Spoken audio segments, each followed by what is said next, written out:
So I overthink a lot. And contrary to popular belief, I don't think it's in ways that people think.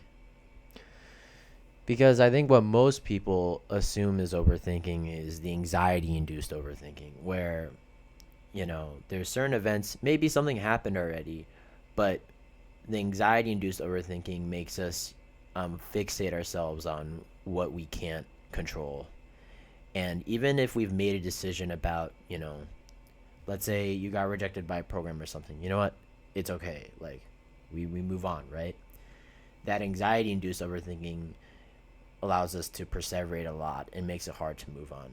And I did a lot of that in high school, but also because I was a victim of my environment to a certain extent. And that's a whole other conversation. But now, I realized it's not, I guess it's not overthinking, because that's kind of negative, but it's like I think everything out. Whether, and it could be in the most random things ever. It could be my random theory about the way that I eat fries from Five Guys, or I don't know, fast food tier list, or the way that, you know, I get changed in the morning, or my political beliefs about um, the way that, whatever, political philosophy or way that people should live in a society. Anything like that. I'm always optimizing, how can I improve myself? How can I refine my opinions? Um, and how can I have a bigger perspective and, better, more accurate viewpoint of society. Um, and so, the reason why I wanted to talk about that is because I recently saw a reel about with Eileen Gu, and this reporter was like, "Yeah, not to be rude, but you know, what are you thinking about? Like, how do you respond so quickly to questions and make such an informed answer? Like, can I pick your brain for a second?" And Eileen Gu was like, "Yeah, I overthink. I think about a lot of things, whether I don't know what she said. I don't remember. It was like whether it's geopolitical things or skiing, aerodynamics, my family life, my opinions on whatever it is."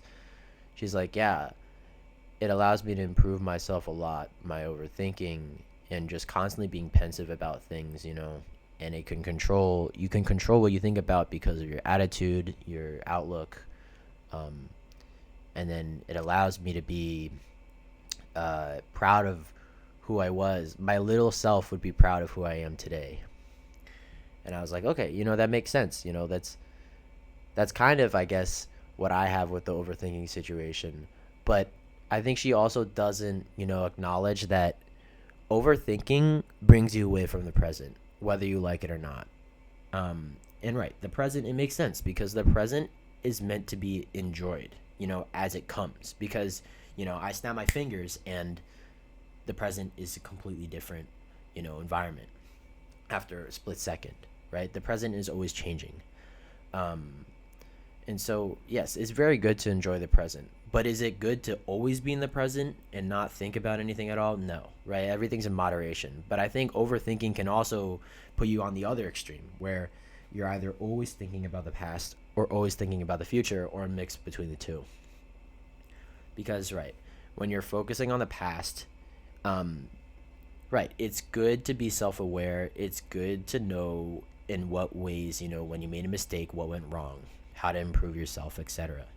But you know that kind of looking into the past can lead to, dwelling on those moments and to constantly being reminiscing, constantly being nostalgic about how things were before, or maybe not missing it, and or maybe, yeah, right, dwelling on your insecurities, your past mistakes, your past relationships, whatever it is.